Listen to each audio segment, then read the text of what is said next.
Rest in his days, no, 40 on me, that's a bribe. You not sanction on the block. Send 100 shots to your top. You know I'm like that. 3-1, but I still fight back. Keep the pistol on the right like a right tap. Let's go.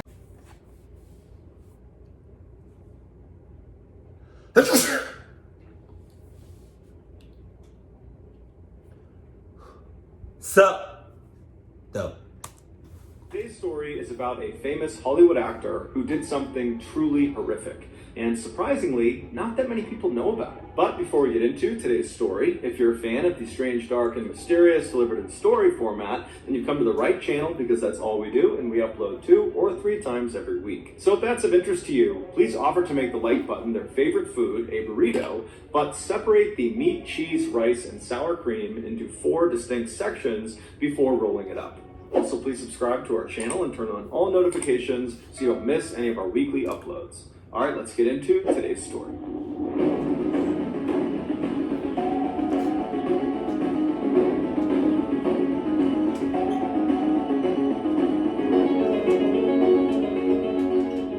Before we get started, I want to give a special shout out to Billy Jensen, who is a fantastic true crime investigative journalist who wrote the article for the LA magazine called The Secret Life of Johnny Lewis. That article was used extensively in the making of today's video. So thank you, Billy. Johnny Lewis was only 7 years old when he landed his first acting role. Granted, it was only a bit part in an obscure escalator safety video, but it was a start. From there, Johnny appeared in dozens of commercials, including with Pizza Hut, before someone recognized this kid has real talent, and he earned appearances on the hit TV shows Seventh Heaven, Malcolm in the Middle, and Drake and Josh, which were really big in the late 90s and early 2000s. In 2001, when Johnny was 18 years old, he had made enough money from acting that he was able to leave his parents' home in North Los Angeles and move into a new home right in Hollywood with a bunch of other up-and-coming actors and actresses. By 2006, when Johnny was 23 years old, he was riding high. He had landed several more big TV roles, like a recurring role in the show The O.C., which was very popular in the 2000s. And in 2006, he was dating the mega pop star Katy Perry.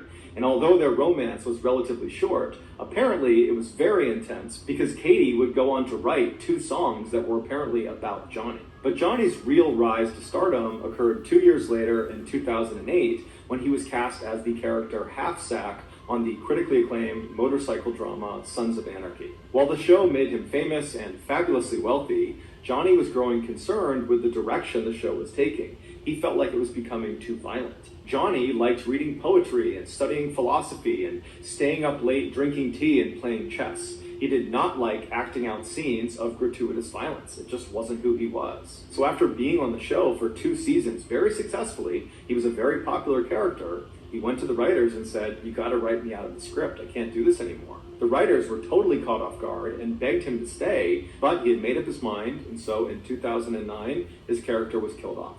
After leaving Sons of Anarchy, Johnny decided that he wasn't going to pursue any serious acting roles for the time being. Instead, he wanted to focus his time on writing his first novel, which was about this musical genius trying to make his way in the world. And so he started asking around to see if anybody he knew of a quiet place he could live and write out of.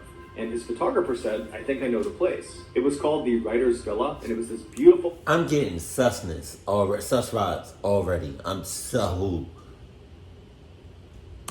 house with 6 bedrooms for rent right outside of Hollywood. Over the years, it had become a sort of safe haven for up-and-coming actors and actresses still looking to land their big break. The reason it developed this reputation was because of the owner, Kathy Davis. She was this wonderful woman who really understood how difficult trying to break into Hollywood was for all these people that stayed at her house. And so she would look after them and make them food and offer them rides, and she would stay up late and listen to their frustrations and be a shoulder to cry on if they didn't get the part they wanted. Many of her tenants, who went on to be big Hollywood stars, would later attribute their success, at least in part, to the time they spent with Kathy at the villa, which they remembered as being therapeutic and soothing. Even though Johnny had already had his big break in the Sons of Anarchy, he loved the idea of living in such a peaceful place that seemed to cater to eccentric artists like himself. So in April of 2009, Johnny called Kathy and requested a room, and she said, "Absolutely, you can stay on the 2nd floor in the Red Suite." After moving in, Johnny would tell his friends that the writer's villa was just as amazing as he thought it was going to be. And Kathy specifically was just as wonderful as everyone said she was. He actually struck up a friendship with her almost immediately. Everything seemed to be going really well for Johnny in his life until a few months later, he found out his girlfriend, Diane, was pregnant. Although this totally screwed up his plans for his novel, Johnny was really excited about being a father, and so he decided to move out of the villa and in with Diane, who lived nearby, to help take care of their child. 9 months later, on April 6, 2010, Diane gave birth to a healthy little girl named Culla May, and Johnny and Diane fell madly in love with her.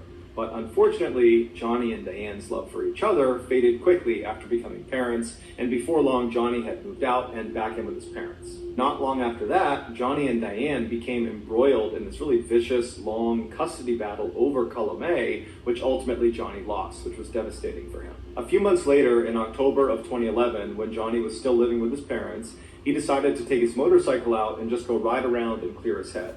And so he drove for about 2 hours to the west of LA out into the desert, where he lost control of his bike and he crashed. After getting to the hospital, his injuries were determined to be relatively minor, except they were concerned he might have a head injury. However, after testing negative for a concussion, he was said to be okay by doctors and he was sent home. But when he got home from the hospital, he was not okay. He was a totally different person. What the Johnny's hell? father, Michael, immediately noticed the change in his son's behavior. What? He just started acting really weird What? and erratic, and his thoughts weren't always coherent. What? He was really agitated all the time. Whoa, wait a minute, wait a second.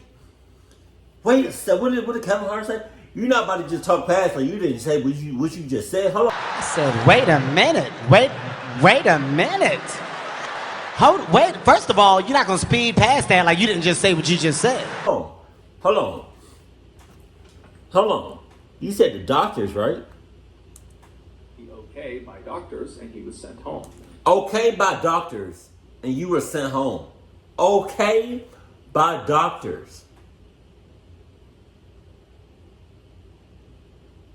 Okay by doctors. So now I go home. I'm a whole new man.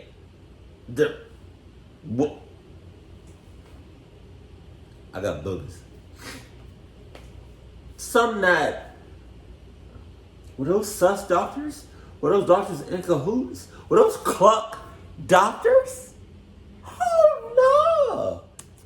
When he got home from the hospital, he was not okay. He was a totally different person. Johnny's father, Michael, immediately noticed the change in his son's behavior. He just started acting really weird and erratic, and his thoughts weren't always coherent, and he was really agitated all the time. It was just very obvious that something was off. And it made Michael wonder, perhaps my son did get a head injury from that motorcycle accident, and the doctors just missed it. And so Michael scheduled 2 separate MRIs for Johnny to go to, but for whatever reason, Johnny refused to go. Around this time, Johnny's friends began to notice his strange behavior when in December of that year, he was at an acting class and he began speaking in a vaguely British accent. And everybody in the class noticed it, and eventually someone said, hey, why are you doing that? And Johnny was like, what? And just kind of shrugged it off and acted like he wasn't doing that. A few weeks later, on the morning of January 3rd, 2012, Johnny was at his parents' house and he was sitting in the kitchen while his mom was making omelets, and Johnny just kind of abruptly says, I'm going to go out for a walk. So he gets up, he's only got his pajamas on, no shoes on, he walks out the door, and as he's walking down the road, he gets maybe 10 or 15 feet away from his parents' house when he hears someone screaming, like they're screaming in distress, and he thinks it's coming from the apartment that was right next to his parents' house. And so he breaks into the apartment, but there's no one in the apartment. It's totally vacant. And so as he's in this apartment, wondering what's going on, the 2 men that owned the apartment, they came home and they see Johnny standing there, and they told him he had to leave immediately. And instead of leaving immediately, Johnny grabbed a nearby glass bottle and he charged at them and hit them both over the head with the bottle before they managed to restrain him and hold him down until the police showed up. Johnny claimed he was acting in self-defense, but the police didn't believe him, and so they charged him with trespassing, burglary, and assault with a deadly weapon, and they sent him to jail. When Johnny's father was finally able to come to the jail and bail his son out, it had been 8 days, and in those 8 days, Johnny had been moved from general population to a psych ward because he was banging his head against the inside of a cell, and at one point he had tried to jump off of a balcony, and he was just generally acting unhinged. And so when he was discharged, on his paperwork, a doctor at the jail had commented that he thought Johnny at one point must have had some sort of head injury that had made him act this way, and he was definitely suicidal. When Johnny got back to his parents' house, he was an absolute wreck. Physically, I mean, he had 2 black eyes and his face was all puffed up from the confrontation he had with those 2 men in the apartment. And emotionally, he was so distraught that he wouldn't let anyone in his family come near him. He just holed up in his room and just told everyone to stay away. He also became extremely sensitive to light, to the point where he was turning off all the lights in his parents' home, and then when they would eventually just turn them back on again, he would get agitated and turn them all off, and then finally he just disabled his parents' fuse box. God damn! But despite Johnny's obvious issues after coming home from jail, over the next few weeks, he did actually seem to be improving, to the point where at the end of January, so about a month after he came home from jail, his parents allowed him to move out and go live on his own in Santa Monica, California, about 30 minutes away. But as soon as he was living on his own, his troubles started again. On February 10th, so about a week after moving into this place in Santa Monica, he was arrested for punching some random stranger in the head outside of a yogurt shop, but he was ultimately released on $20,000 bail. A couple of days later, Johnny, fully clothed, just walked into the ocean, and when he was pulled out, he had to be brought to the hospital to be treated for hypothermia. A couple of days after getting out of the hospital, he was arrested again. Okay, alright. Okay. Alright. What are we doing right now? He going in and out, in and out, in and out, in and out, in and out, in and out, which I have yet to try anything from that restaurant, in and out. I think that's a West Coast thing, I don't know. But he keep going in and out of jail. He's getting locked up. And like, what? I ain't say it. What are y'all doing? What are y'all doing? Every time he gets out, he clucks somebody or something up. Every time. And it's not just like one time or 2 times. It's been a lot of times. Too many times. For him to keep going in and out, in and out. And $20,000 is a lot of money too. Trying to break into a woman's apartment in Santa Monica. He claimed he thought it was his friend's apartment, but nobody believed him, so he was brought to jail and then released on bail again. After his second arrest in Santa Monica, Johnny's parents finally convinced him to go see a doctor about this potential head injury they thought he got from that 2011 motorcycle crash. Even though that jailhouse doc had suggested Johnny had a head injury, he had not officially diagnosed him. So Johnny needed another doctor to officially diagnose his head injury so they could begin to treat it. But the doctor Johnny wound up seeing did not suspect a head injury. Instead, he suspected schizophrenia or bipolar, which are 2 very serious mental disorders. And so he prescribed some medication to Johnny that would treat both of those disorders, and Johnny was on his way. Johnny refused to take the medication and refused to go see another doctor, and so his condition just continued to get worse. Oh yeah? So since we refusing? Got you. Let's see you refuse these handcuffs and you be locked up for the rest of your life. He's still facing serious jail time for the break-in and assault against those 2 men in the apartment next to his parents' home. And so Johnny's lawyer was trying to get a deal done where Johnny would go to a mental health treatment facility for a year instead of going to jail for a year. But Johnny was so confident these charges would just get dropped and he'd be allowed to go back to his life and live the way he wanted to, that he fired his lawyer and he represented himself in court. But the charges were not dropped and he was sentenced to 1 year in prison. However, the jail he was sent to was so overcrowded, they reduced his sentence all the way down to only 6 weeks. What? And Johnny's father finally came to pick him up from prison on Friday, September 21st, 2012. Johnny was at an all-time low. Even though he'd only been in jail for 6 weeks instead of the year he was supposed to be there, it was clear that amount of time had done an enormous amount of damage to him. And so on the car ride home from prison, Johnny just kind of sheepishly asked his father, hey Dad, would it be possible if you called Kathy Davis at the Writers Villa and just see if there's any way I can move back in? And Michael's thinking to himself, I hadn't thought of that, but the Writers Villa was the last place Johnny was when his life was still in order. It was probably the last place he was happy, and so he probably has attached a lot of fond memories to that place, and so that's a great place for him to go. And so as soon as they got home, Michael called Kathy Davis and explained the situation and said, is there any way he can stay there? And she said, absolutely, the red suite is still available. I'll go up and make the bed right now. I can't wait to see him. Johnny stayed with his parents that weekend, and then on Monday, September 24th, he packed up his stuff and he moved back into the villa. So y'all just gonna hide the fact that he's crazy. He's on some cluck shit. Y'all just gonna hide that, and they just gonna find out when he move in. Wow, this is a clock story. Days later, a 70-year-old man named Dan Blackburn, who was actually neighbors to the Writers Villa property, he was looking out his front window at this man who was standing out in the road. He only had on jeans and red shoes. He had no shirt on, and he was very sweaty. And he was just kind of frantically pacing around the road, and he had never seen this guy before, and so he was just kind of poking out behind his curtain, watching him to see what he's going to do next. And after about 15 minutes of this kind of strange pacing in the road, this guy turns and walks directly towards Dan's property, goes right up to the front step and starts knocking on the door. Dan was definitely a little bit concerned, but he shut the curtain, he walked over to the door, and he looks out the people, and there's this guy standing there with bright blue eyes that are all wide, and he's looking at the people as if he can see through and see Dan, but he can't. And so Dan reaches down and he opens the door just a little bit and he looks out, and the guy outside looks at him and goes, "Hi, I'm John, I'm your new neighbor." It would turn out John was Johnny Lewis. And so Dan opened the door a little bit farther and he looks at him and he goes, "Hi, John, nice to meet you."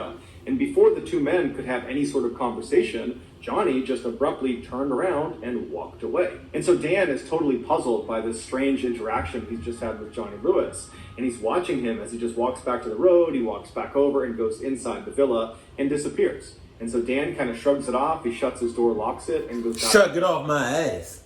Shrug it off my ass. Shrug it off my ass. Look. Routine. About 30 minutes later, Dan is doing his own thing in his house when he hears his wife outside screaming for him to come outside. And so Dan runs out the front door, he goes into his driveway, which is between his property and the Writers Villa, and he sees his wife is standing on the driveway, horrified, pointing up towards the back of their house. He looks down, and back near their back deck, Johnny Lewis, is standing on top of the guy that Dan and his wife had hired that day to paint their back deck. Johnny is just raining blows down on this guy. He's got a piece of wood, too, that he's hitting him with, and the worker is sitting there trying to shield himself. There's blood all over him, and Dan instinctively just runs over to Johnny. Johnny's not seen Dan at this point. Dan gets right up to him, and he grabs him by the shoulder, and he tries pulling Johnny off. He's screaming at Johnny to stop, but Johnny just seems totally unfazed. He's just destroying this worker. And so finally, after Dan yanks on Johnny hard enough, Johnny jumps up, turns around, and levels Dan square in the face. Dan falls to the ground, and when he looks up, Johnny is just standing over him, looking at him with no expression on his face. It's like he didn't know what he was going to do with Dan next.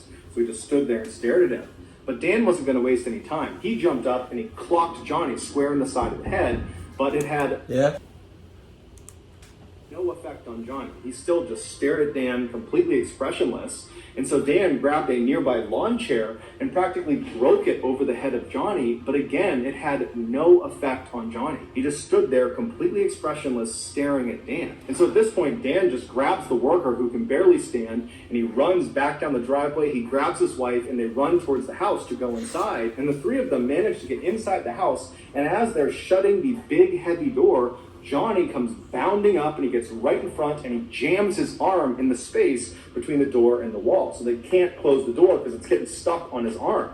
And so all three of the adults inside, Dan, his wife, and the painter, are putting all of their weight on this huge wooden door onto Johnny's arm, and Johnny is just trying to grab them the whole time. And so finally, the three of them start raising the door and slamming as hard as they can on Johnny's arm. And finally, after several hard blows to his arm, Johnny retracted his arm, and they were able to shut the door and lock it. And so at this point, Dan's wife and the painter ran around the house, closing every window, locking every door. Meanwhile, Dan went to the side window that looked out towards the Writers Villa property, and he got his phone out and he called 911 as he's looking out the door looking for Johnny. And so after he tells 911 what's going on and he hangs up, Johnny suddenly just appears running down his driveway as if he's running back towards the back deck. but he stops almost right in front of Dan's window. He turns and he starts running towards the villa property. He jumps over a fence that's at least waist height, just jumps clear over it, and then he gets to this huge wooden fence that surrounded the entire villa property that was at least, 8, 9, 10 feet, and he very easily just jumps, grabs the top, and catapults himself right over the top, and then disappeared inside of the villa. Within minutes, the police showed up, and they went inside the villa, and they could not believe what they found. Based on the evidence, this is what investigators believe happened. After Johnny, for the first time, walked up to Dan's property and awkwardly knocked on the door and said, "Hi, I'm John, I'm your new neighbor." After that, he turned around and Dan watched him as he left his property and made his way back and went inside the villa. Once Johnny got inside the villa, he made his way up to the second floor and he went into Kathy Davis's room where she was sitting. Now, Kathy most likely turned and saw Johnny standing in the doorway. He's got no shirt on, he's sweating, he looks totally crazed. She probably was not scared. Instead, her motherly instincts kicked in and she probably said, "Hey, are you okay? Man! What's going on?" And as she probably stood up and made her way over to make sure he was okay, Johnny, for reasons no one understands, proceeded to beat and kick and strangle her. Oh She my fell to the God. ground and was totally helpless. Johnny proceeded to either stomp on her skull repeatedly, or he hit her over the head repeatedly with a rusty hammer that was later found in his bedroom. But no matter how Johnny did it, he managed to severely fracture her skull, and that's what ultimately killed her. After killing Kathy, Johnny tracked down her beloved cat and killed the cat the same way. Afterwards, Johnny ran out of the villa, and that's when he spotted Dan's house painter just sitting outside, and he walked over to him and just began beating him. And just like the attack on Kathy and her cat, this attack on this house painter appeared to have no motive as well. After Dan came outside and managed to fight Johnny off, and then when Dan went back inside the house with his wife and with the painter, Johnny stood outside for a few minutes before running down Dan's driveway and then hopping over those two fences right in front of Dan, and then Johnny disappeared inside of the villa. Once Johnny was in the villa, it's believed he climbed up to the upper patio or onto the roof of the villa itself. And from there, he either jumped or fell to his death on the driveway below. His death was officially ruled an accident, not a suicide. After the news broke about what had happened at the writer's villa, everybody assumed Johnny must have been on some really hardcore drugs. That's the only explanation for why someone would act the way he acted. But when his toxicology report came back, it showed he had absolutely no drugs of any kind, legal or illegal, in his system. He was completely sober at the time he committed this horrible crime. Some believe Johnny really did have some undiagnosed head injury from that motorcycle accident, and this head injury is responsible for his violent outbursts. Others disagree and say the head injury had nothing to do with it. Johnny clearly had some undiagnosed mental disorder. Maybe it was schizophrenia, maybe he was bipolar, maybe it was something else, but it was this mental disorder that led to these violent outbursts. But to this day, no one knows for sure why Johnny did what he did. All we know is an innocent woman and her cat were needlessly killed. So that's going to do it, guys. If you found the secret in today's episode, let us know in the comments section what it is and where you found it, so give us the timestamp. And if you're the first to do that, we'll pin you at the top of the comments section. If you got something out of today's episode and you haven't done this already, please offer to make the like button their favorite food, a burrito, but separate the meat, cheese, rice, and sour cream into 4 distinct sections before rolling it up. Also, please subscribe to our channel and turn on all notifications so you don't miss any of our weekly 2 or 3 video uploads. We are now selling merchandise like this flannel, like this hat, and there's a whole bunch of stuff. If you're interested in Mr. Ballen merch, go to shopmrballen.com. Also, follow our shop's Instagram page. The username is shopmrballen for upcoming deals and promotions. If you want to get in touch with me, you can direct message me on Instagram or on Twitter. My username for both platforms is the same. It's johnballen416. I also have a ton of content over on TikTok where my username is Mr. Ballen. We also have a second YouTube channel called Mr. Ballen Shorts where we post random short videos and lost episodes. If you have a story suggestion, please submit it to our subreddit just called Mr. Ballen. It's linked in the description below. So whether I see you on Instagram, Twitter, TikTok, Reddit, YouTube, or some combination, just know that I really appreciate your support. And until next time, that's going to do it. See ya.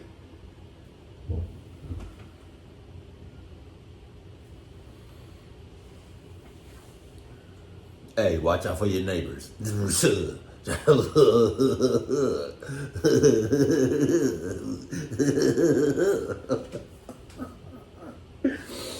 That's a Family Guy reference. But no, in all seriousness though, watch your neighbors.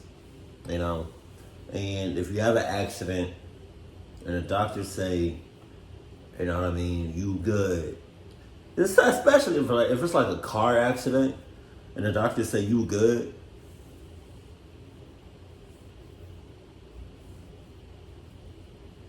Chances are you're not good. Just saying. Or what if he was really good and all the clock shit that he did was on purpose? It wasn't because of no brain shits.